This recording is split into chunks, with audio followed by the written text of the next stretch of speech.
नमस्कार, ये आकाशवाणी पटना है। अब आप अभिषेक दास से प्रादेशिक समाचार सुनिए। पहले मुख्य समाचार। प्रधानमंत्री नरेंद्र मोदी ने कहा, रोजगार मेला विकसित भारत के निर्माण के लिए युवाओं को सशक्त बनाने की सरकार की प्रतिबद्धता को दर्शाता है। बिहार में पटना, समस्तीपुर, कयाची और हाजीपुर में रोजगार मेले का हुआ आयोजन। नवनियुक्त कर्मियों को सौंपे गए नियुक्ति पत्र।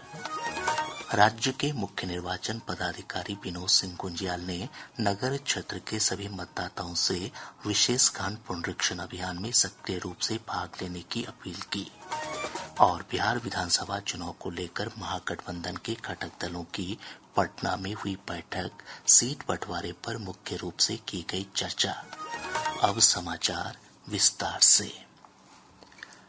प्रधानमंत्री नरेंद्र मोदी ने कहा कि रोजगार मेला युवाओं को सशक्त बनाने और विकसित भारत के निर्माण में उनका सक्रिय सहयोग लेने की सरकार की प्रतिबद्धता को दर्शाता है।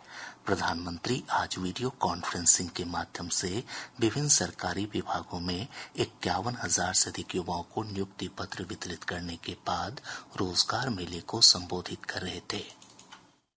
आज दुनिया मान रही है कि भारत के पास दो असीमित शक्तियां, एक डेमोग्राफी, दूसरी डेमोक्रेसी। युवाओं का यह सामर्थ्य हमारी भारत के उज्जवल भविष्य की सबसे बड़ी पूंजी भी है और सबसे बड़ी गारंटी भी है। और हमारी सरकार इसी पूंजी को समृद्धि का सूत्र बनाने में दिन रात जुटी है।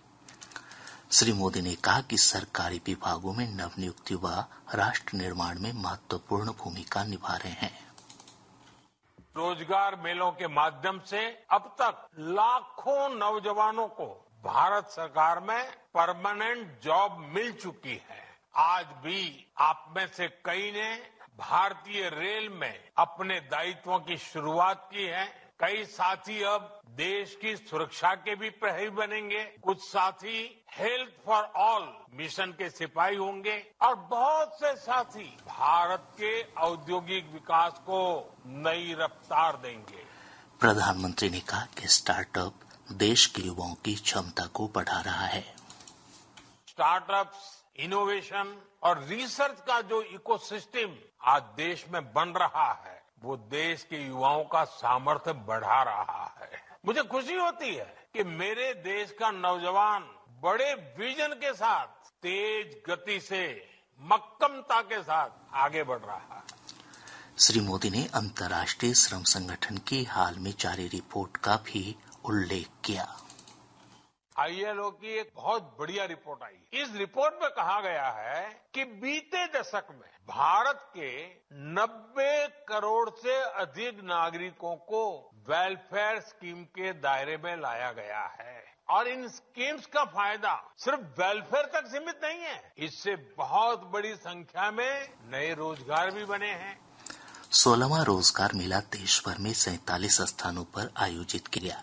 पटना में आयोजित रोजगार मेले में केंद्रीय मंत्री सतीश चंद्र दूबे ने 109 चयनित अभ्यर्थियों के बीच नियुक्ति पत्र का वितरण किया।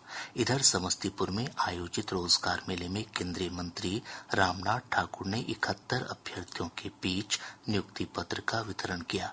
उन्होंने कहा कि सरकार युवाओं को नौकरी और रोजगार उपलब्ध कराने के लिए प्रतिबद्ध है।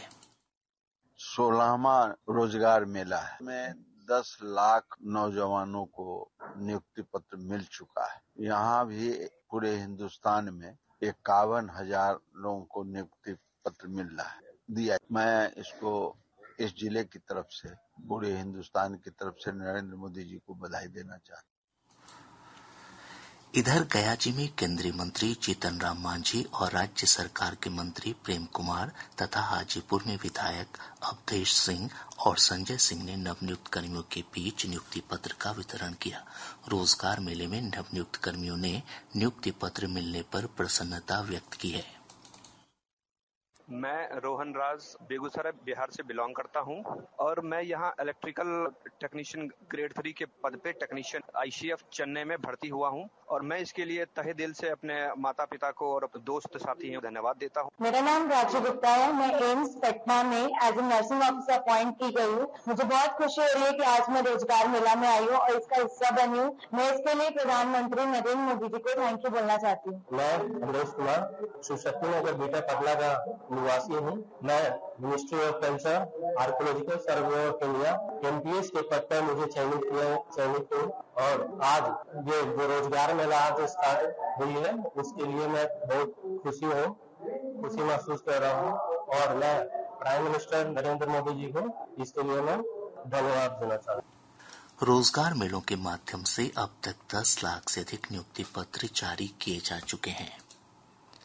राज्य के मुख्य निर्वाचन पदाधिकारी विनोद सिंह कुंजियाल ने नगर क्षेत्र के सभी मतदाताओं से मतदाता सूची के विशेष गहन पुनरीक्षण अभियान में सक्रिय रूप से भाग लेने की अपील की है। श्री कुंजियाल ने कहा कि इस अभियान में ग्रामीण क्षेत्र के मतदाता उत्साहपूर्वक भाग ले रहे हैं, वहीं शहरी क्षेत्र के मतदाताओं की अपेक्षाकृत भागीदारी कम है।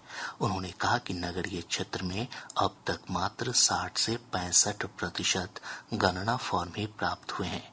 इधर पुनरीक्षण अभियान के तहत अब तक 6 करोड़ 32 लाख से अधिक मतदाताओं के गणना फॉर्म एकत्र किए जा चुके हैं। यह संख्या कुल मतदाताओं का 80.11% है। 5 में से 4 मतदाताओं ने अपने प्रपत्र जमा कर दिए हैं। गणना फॉर्म जमा करने में अभी 13 दिन शेष हैं। इस बीच आयोग ने कहा है कि मतदाता सूची के विशेष गहन पुनरीक्षण अभियान के दूसरे चरण में 20 जुलाई से बूथ लेवल अधिकारी एक बार फिर घर घर जाकर मतदाताओं से गणना फॉर्म एकत्र करेंगे। इधर गणना प्रपत्र जमा करने के लिए आज सभी मतदान केंद्रों पर विशेष शिविर का आयोजन किया गया। कल भी यह शिविर जारी रहेगा। Republican party of India Athawale के प्रमुख और केंद्रीय मंत्री रामदास अठावले ने बिहार में जारी मतदाता सूची के गहन पुनरीक्षण अभियान का समर्थन किया है। आज पटना में संवाददाताओं से बातचीत में उन्होंने अभियान का विरोध करने पर कांग्रेस और राजद समेत महागठबंधन के घटक दलों की आलोचना की। प्रादेशिक समाचार आप आकाशवाणी पटना से सुन रहे हैं। ताजा समाचारों के लिए आप हमारे एक्स हैंडल AIR_News_ पर जा सकते हैं। बिहार विधानसभा चुनाव को लेकर महागठबंधन के घटक दलों की बैठक आज पटना में नेता प्रतिपक्ष तेजस्वी प्रसाद यादव के आवास पर हुई। बैठक के बाद श्री यादव ने कहा कि आज घटक दलों के बीच सीटों के बंटवारे को लेकर मुख्य रूप से चर्चा की गई। क्या हमारा कार्यक्रम रहेगा, हर एक चीज की समीक्षा हम लोगों ने किया है और बिहार के लिए लड़ाई लड़नी है, बिहार को आगे बढ़ाना है, एक नया बिहार बनाना है, तो हर एक विषयों पे हम लोगों ने चर्चा की है और बड़ी अच्छी मीटिंग हुई, काफी लंबी बैठक। विकासशील इंसान पार्टी के प्रमुख मुकेश सहनी ने कहा कि आज समन्वय समिति के साथ साथ सभी उप समितियों की भी बैठक हुई। उन्होंने कहा कि बैठक में चुनाव को लेकर रणनीति पर चर्चा की गई। महागठबंधन के सभी दल बैठे थे और हमारे जितने भी 100 कमेटी हैं, सभी कमेटी के साथ हम लोग बारी बारी बैठक किए हैं और किस तरीके से हमें चुनाव में जाना है उसके ऊपर हम लोगों ने डिस्कशन किया है। बैठक में राजद से तेजस्वी प्रसाद यादव, अब्दुल बारी सिद्दीकी, कांग्रेस के प्रदेश अध्यक्ष राजेश राम, बिहार कांग्रेस प्रभारी कृष्णा लावरू, वीआईपी प्रमुख मुकेश सहनी और वाम दलों के नेता शामिल हुए।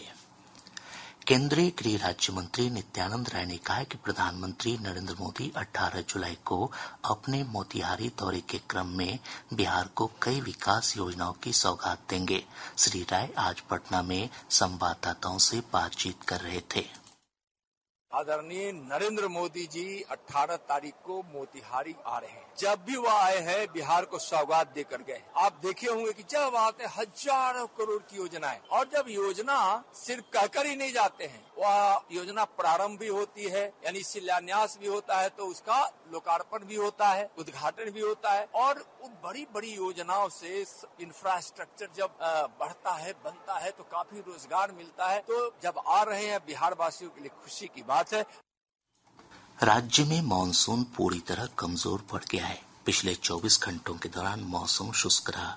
मौसम पूर्वानुमान में कहा गया है कि अगले 24 घंटों में राज्य के पश्चिमी और दक्षिण मध्य भागों में कुछ स्थानों पर तेज हवा के साथ हल्की बारिश की संभावना है। वहीं कैमूर, रोहतास, औरंगाबाद, कयाची और नवादा जिले में तेज हवा चलने की संभावना है। अगले 24 घंटों के दौरान राज्य के उत्तर पश्चिम एवं दक्षिण भाग के 1-2 स्थानों पर वर्षा होने की संभावना है, जबकि शेष भाग शुष्क बने रहने की संभावना है। एवं राज्य के कैमूर, रोहतास, औरंगाबाद, गया और नवादा जिलों के 1 या 2 स्थानों पर मेघ गर्जन, वज्रपात और तेज हवा 30 से 40 किलोमीटर प्रति घंटा चलने की संभावना है। अगले 48 घंटों के दौरान राज्य के अधिकतम तापमान में कोई विशेष परिवर्तन नहीं होने का पूर्वानुमान है। तत्पश्चात अगले 3 दिनों के दौरान राज्य के अधिकतम तापमान में 2 से 3 डिग्री सेल्सियस की गिरावट होने का पूर्वानुमान है। पटना के रानी तालाब थाना क्षेत्र के सरैया गांव के पास एक कार अनियंत्रित होकर नहर में जा गिरी। हादसे में एक ही परिवार के 3 लोगों की मौत हो गई, जबकि 2 अन्य गंभीर रूप से घायल हो गए। मधुबनी जिले के मधवापुर थाना क्षेत्र के पिरोखर मीना बाजार के पास डायल 112 वाहन की चपेट में आने से मोटरसाइकिल सवार 2 युवकों की मौत हो गई। पुलिस अधीक्षक ने इस मामले में सहायक अवर निरीक्षक चंद्र मोहन सिंह और वाहन चालक चंद्रदीप शास्त्री को निलंबित कर दिया है। इन दोनों पर प्राथमिकी भी दर्ज कराई गई है। बक्सर जिले में नवनियुक्त होमगार्ड जवानों को मेडिकल फिट घोषित करने के नाम पर रिश्वत लेने के आरोप में 4 पुलिसकर्मियों को गिरफ्तार किया गया है। किशनगंज के पुलिस अधीक्षक सागर कुमार ने विशनपुर थाना में पदस्थापित दारोगा अरविंद कुमार को बालू माफिया के साथ सांठगांठ रखने के आरोप में निलंबित कर दिया है। पटना स्थित जयप्रकाश नारायण अंतर्राष्ट्रीय हवाई अड्डे को ईमेल पर बम से उड़ाने की धमकी मिली है। धमकी को देखते हुए एयरपोर्ट परिसर में सघन जांच अभियान चलाया गया। कहीं से कोई विस्फोटक बरामद नहीं हुआ। इस महीने में दूसरी बार एयरपोर्ट को बम से उड़ाने की धमकी मिली है। सुपौल जिले के 25,000 रूपये के इनामी अपराधी राजा यादव को पुलिस ने गिरफ्तार कर लिया है। उस पर जिले के कई थानों में मामले दर्ज हैं। अररिया जिले के अलग अलग थाना क्षेत्रों से पुलिस और एसएसबी की टीम ने भारी मात्रा में शराब के साथ 3 तस्करों को गिरफ्तार किया है। बेगूसराय में आज से जिला स्तरीय ताइक्वांडो प्रतियोगिता की शुरुआत हुई। प्रतियोगिता का उद्घाटन बरौनी रिफाइनरी के कार्यपालक निदेशक सत्य प्रकाश ने किया। गोपालगंज जिले के भोरे प्रखंड के बड़हड़ा में हरदी खाड़ नदी पर प्रस्तावित पुल का काम शुरू हो गया है। शिक्षा मंत्री सुनील कुमार ने इस पुल का शिलान्यास किया। और अब अंत में मुख्य समाचार एक बार फिर। प्रधानमंत्री नरेंद्र मोदी ने कहा, रोजगार मेला विकसित भारत के निर्माण के लिए युवाओं को सशक्त बनाने की सरकार की प्रतिबद्धता को दर्शाता है। बिहार में पटना, समस्तीपुर, कयाची और हाजीपुर में रोजगार मेले का हुआ आयोजन। नवनियुक्त कर्मियों को सौंपे गए नियुक्ति पत्र। राज्य के मुख्य निर्वाचन पदाधिकारी विनोद सिंह गुंजियाल ने नगर क्षेत्र के सभी मतदाताओं से विशेष गान पुनरीक्षण अभियान में सक्रिय रूप से भाग लेने की अपील की। और बिहार विधानसभा चुनाव को लेकर महागठबंधन के घटक दलों की पटना में हुई बैठक, सीट बंटवारे पर मुख्य रूप से की गई चर्चा। इसके साथ ही आकाशवाणी पटना से प्रसारित प्रादेशिक समाचार का ये अंक समाप्त हुआ।